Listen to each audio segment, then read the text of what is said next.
Recuerdo que esa fría madrugada fui despertado por lo que parecían ser unos gritos. Me levanté de la cama y cuando me asomé a la ventana me percaté de que los gritos venían de aquel orfanato. Aquel raro orfanato que quedaba cerca de donde yo vivía. Salí de mi casa y fui hacia allá. Cuando iba en el camino me encontré con unas personas, las cuales también habían escuchado los gritos. Cuando llegamos al lugar subimos al tercer piso, ya que era de ahí de donde gritaban. Cuando llegué al oscuro pasillo choqué con un grupo de niños que pasó corriendo por mi lado. Estaban muy asustados.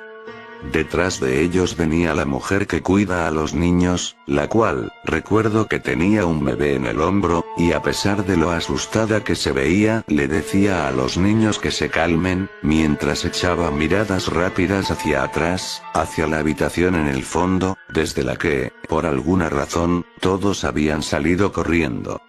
Estaban diciendo que había un individuo de características extrañas en la habitación. Ninguno pudo verlo bien ya que el cuarto estaba oscuro, pero sabían que estaba ahí. A pesar de que varios hombres entraron al oscuro cuarto e inspeccionaron bien, no encontraron a nadie.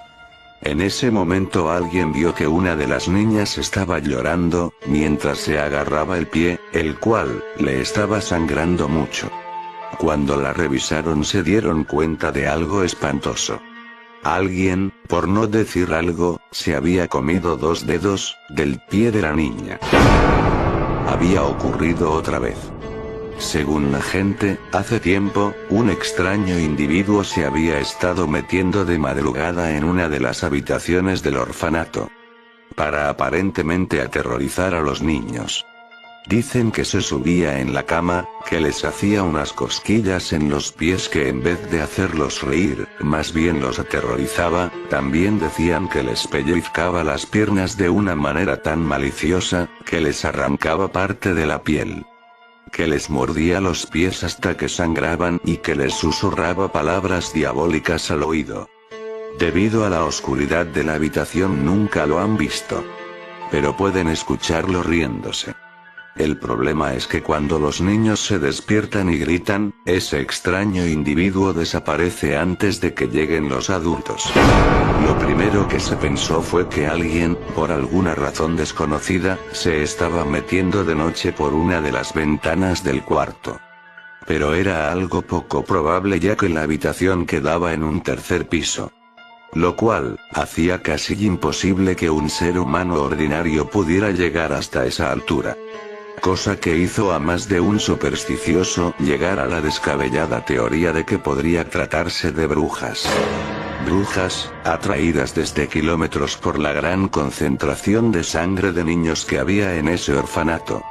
A pesar de que la última bruja que solía rondar el pueblo, no se había visto desde hace 14 años, pusieron todo tipo de artilugios contra brujas, y cosas tan extrañas como vestir a los niños con la ropa al revés. Después de eso, según dicen pasaron 33 días sin ningún acontecimiento. Pero luego, ese extraño individuo volvió a manifestarse. Todo indicaba que lo que estaba pasando ahí, era mucho más macabro. Como las cosas no podían seguir así, un grupo de gente se reunió para ver cómo iban a resolver el asunto. Después de una discusión de horas, entre escépticos que apoyaban la teoría de que probablemente se trataba de alguno de los niños, que tal vez sufría de algún tipo muy extraño de sonambulismo aún no descubierto por la ciencia, y supersticiosos que decían que se trataba de algo maligno, de algo sobrenatural. A un empleado del orfanato se le ocurrió la idea de meter a alguien en un viejo ropero que estaba en un rincón de la habitación. Esa persona tendría que pasar la noche ahí, para así, cuando el intruso entre por la madrugada, salir del armario y enfrentarlo. Para que el trabajo no le toque a una sola persona, se haría por turnos. Un día le tocaría a alguien, al día siguiente le tocaría a otro, hasta que aparezca aquel intruso. Era un buen plan. El problema era que casi nadie quería ser voluntario. Porque lo que más decían por ahí era que sea lo que sea que entraba a esa habitación, No podría ser de origen humano. Y en el hipotético caso de que se trate de alguno de los niños, no se trataría de sonambulismo, sino de algún tipo de posesión demoníaca. Cosa que en lo personal me encontraba exagerada. De más de 60 personas que estaban en aquella reunión, solo 6 se ofrecieron a amanecer en aquel ropero. Yo fui una de ellas. Al que le tocó pasar la primera noche, dijo que no vio ni escuchó nada raro. Dijo que algunas niñas se movieron un poco en la cama para acomodarse mejor, pero nada fuera de lo que él consideraba como normal. Al que le tocó la segunda noche dijo que no vio nada, pero que no volvería a amanecer en ese armario. Y no quiso decir el por qué. Al que le tocó la tercera noche, supuestamente no oyó ni vio nada anormal, pero dijo que todos esos cuadros de santos y vírgenes que habían puesto dentro del ropero, por alguna razón lo ponían nervioso. Al que le tocó la cuarta noche dijo que no escuchó nada extraño, a excepción de los gatos de afuera, los cuales, por alguna extraña razón estaban aullando más de lo normal. La noche que me tocó a mí, me quedé dormido en el ropero, y cuando desperté, el armario estaba oscuro. No podía ver nada, así que prendí un encendedor. Miré mi reloj. Eran las 2:39 de la madrugada.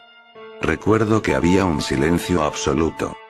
Tan extremada y anormalmente silencioso que ni siquiera podía oír a los grillos. De repente vi esos cuadros de santos que habían puesto dentro del armario supuestamente para protegernos. No sé por qué, pero en vez de sentirme protegido, esos santos mirándome a los ojos me daban algo de miedo. Abrí un poco la puerta del armario y me di cuenta de que algo no andaba bien. Todo estaba completamente oscuro. Al parecer alguien había apagado la lámpara. De repente oí lo que parecían ser unos pasos. Algo estaba moviéndose en el cuarto. Abrí un poco la puerta del ropero para ver si lo veía. Entonces ahí fue cuando vi la silueta de lo que parecía ser una persona muy pequeña parada a varios metros de mí. No sé por qué, pero su cabeza, comparada con el tamaño de su cuerpo, era anormalmente grande. En ese momento, sin querer moví la puerta un poco hacia adelante. Eso provocó un ruido. No pasó nada, pero luego de unos segundos vi que la silueta de ese alguien empezó a moverse hacia mí. Cerré la puerta del ropero suavemente. Sentí como sus pasos se detuvieron frente al ropero. Eso me hizo saber que ese individuo estaba frente a la puerta. En ese momento escuché 3 golpes suaves en la puerta. Yo no hice absolutamente nada. Luego de unos segundos tocó otra vez. Pero esta vez escuché una voz que preguntó, ¿hay alguien ahí? Yo me quedé callado. Pero un momento después vi algo. Algo debajo de mí. Aquel individuo estaba metiendo lentamente lo que parecía ser su brazo, por una abertura que había debajo de la puerta. No lo podía ver bien, pero recuerdo que el brazo era extremadamente delgado y pequeño. El cual, movía hacia arriba y hacia abajo en todas direcciones. Recuerdo que lo retorcía de una manera tan inhumana que daba la escalofriante impresión de que el brazo no tuviera hueso. No sabía exactamente qué era lo que estaba haciendo, pero parecía que intentaba descubrir qué era lo que había en ese ropero. O sea, yo. Así que retrocedí un poco, ya que no quería que esa anormal y espeluznante mano me topara. Sabía que mi deber era salir del armario y encararme con ese individuo. Pero me dio un mal presentimiento. No sabía quién era, pero sea quien sea que estaba ahí afuera, no parecía ser un niño sonámbulo. Sé que suena cobarde, pero preferí no salir del ropero. Así que me quedé ahí callado hasta que se fue. En la mañana cuando me preguntaron, dije que no había visto nada. En la madrugada de la noche siguiente estaba durmiendo, cuando una señora me despertó golpeando la puerta de la habitación de la pensión donde yo vivía. Estaba gritando, diciendo que algo malo estaba pasando en el orfanato.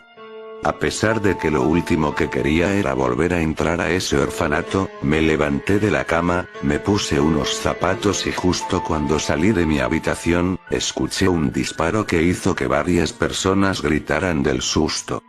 Eso hizo que me apresurara preguntándome, ¿qué habrá pasado esta vez? Cuando estaba en la calle corriendo hacia el orfanato, el cual se veía en la distancia con todas las luces apagadas, sonaron 2 disparos más, seguido de gritos. Gritos de los niños. Los gritos eran tan desgarradores que pensaba que algo los estaba matando. Llegué al lugar y entré junto a varias personas que también fueron. Subimos al 3er piso, directo a aquella habitación. En ella encontramos a Matías, uno de los hombres que se ofreció a amanecer en el armario, apuntando con un revólver hacia un rincón oscuro de la habitación. Estaba tan nervioso que la mano le temblaba y nos miraba a los ojos como si estuviera desorientado. No lo sé, pero parecía haber sido testigo de algo tan espantoso que le hizo perder el juicio. Un grupo de hombres sacó a Matías del cuarto para esperar a la policía afuera. En ese instante escuché, entre el tumulto, cuando alguien dijo que se habían llevado al bebé. Pero nadie puso atención a eso debido al alboroto que había, ya que uno de los disparos que realizó Matías se le había pegado a una niña. Recuerdo que me acerqué para ver. El ver a esa niña desangrándose junto a los gritos de esas mujeres agarrando su cuerpo casi muerto, hicieron que me entrara una especie de miedo y nerviosismo. Mientras me preguntaba qué será lo que habría pasado. Si Matías había salido de ese armario para enfrentar a eso que yo había visto, y que seguramente también vieron los demás, pero que no quisieron decirlo, tal vez por no aceptar el hecho de que probablemente se trataba de algo sobrenatural. Cuando salí al pasillo, después que esa multitud había sacado a la niña para esperar a la ambulancia, la cual ya podía oírla en la distancia, de repente en una parte del suelo pude ver una cantidad considerable de sangre. No era sangre de la niña ya que iba en otra dirección y parecía ser dejada por alguien que se estuviera arrastrando. Seguí el rastro y vi que subía por las escaleras que llevan a la 4ª planta, la cual, hasta donde sabía estaba abandonada, y a la cual, por supuesto que no iba a subir. Solo me quedé mirando hacia la oscuridad de las escaleras. Pero unos segundos después escuché algo. Parecía ser el bebé llorando. Pero no eran unos llantos normales, eran extraños, como si alguien o algo le estuviera provocando un dolor terrible. Eso me hizo pensar que ahí estaba el individuo que se había llevado al bebé, ese al que Matías le estaba disparando.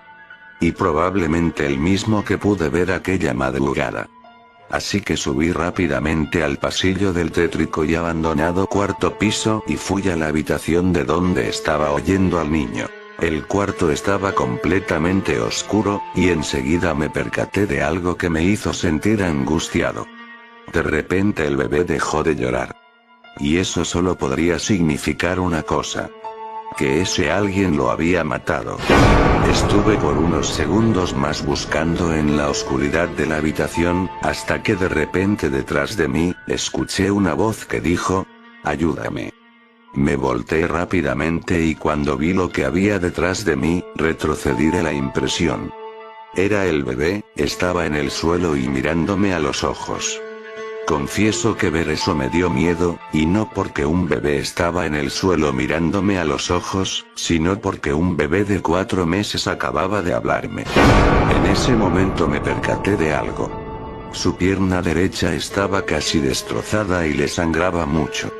No lo sé, pero parecía como si le hubieran disparado. La verdad no sabía qué hacer en ese momento.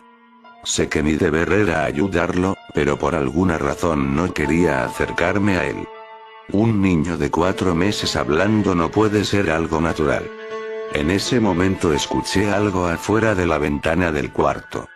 Cuando miré hacia allá había un grupo de gatos aullando de manera como si algo les incomodara mucho, y mirando de una manera muy extraña por la ventana.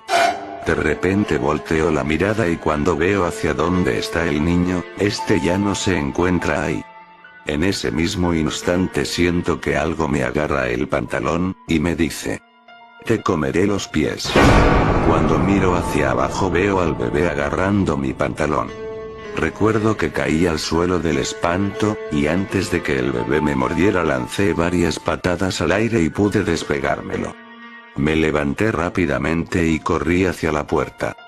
Miré hacia atrás y entre la oscuridad pude ver su silueta arrastrándose hacia mí. Salí de la habitación y cerré la puerta. En ese momento varias personas acababan de subir. Vinieron hacia mí y me preguntaron que dónde estaba Gastón, ya que al parecer ese era el nombre del niño. Yo, con dificultad para hablar por lo nervioso que estaba, les dije que lo tenía encerrado en la habitación, pero que estaba actuando de una manera antinatural. Recuerdo que ellos se miraron entre sí con cara de incertidumbre, e inmediatamente, me dijeron que me vaya, y que tratara de no comentar nada de lo que haya visto en ese cuarto. Yo corrí por el oscuro y abandonado pasillo, y antes de bajar las escaleras, miré hacia atrás, y vi que una de esas personas estaba abriendo la puerta en donde estaba encerrado el niño. Lo que ocurrió después de eso, hasta el día de hoy lo desconozco. 8 días después, todos los que estuvimos en el orfanato el día del incidente, fuimos llevados a la policía a ser interrogados, porque alguien denunció que el niño Gastón Marco estaba desaparecido desde el día del incidente. Pero al final no se encontraron pruebas para culpar a nadie de la desaparición del niño. Poco tiempo después, y debido a rumores, la gente terminó descubriendo que el niño desaparecido, Gastón Marco, estaba relacionado con los espeluznantes acontecimientos que habían ocurrido en el orfanato. Hasta el día de hoy, nadie sabe qué pasó con el niño. Hay gente que dice que lo mataron esa misma noche, que lo asesinaron y escondieron el cadáver antes de que llegara la policía, ya que la policía no se iba a creer el cuento de que el niño, de alguna manera inexplicable, era algún tipo de engendro demoníaco. Otros apoyan la teoría de que la criatura escapó, ya que varios de los trabajadores del orfanato que subieron al cuarto piso aquella noche, tiempo después empezaron a mostrar extraños síntomas de paranoia, dejando de salir de noche, colocando extraños artilugios antibrujería en los patios de sus casas, y poniendo barrotes de acero exageradamente estrechos en sus ventanas. Tan estrechos, como para que ni siquiera algo como un bebé pudiera entrar.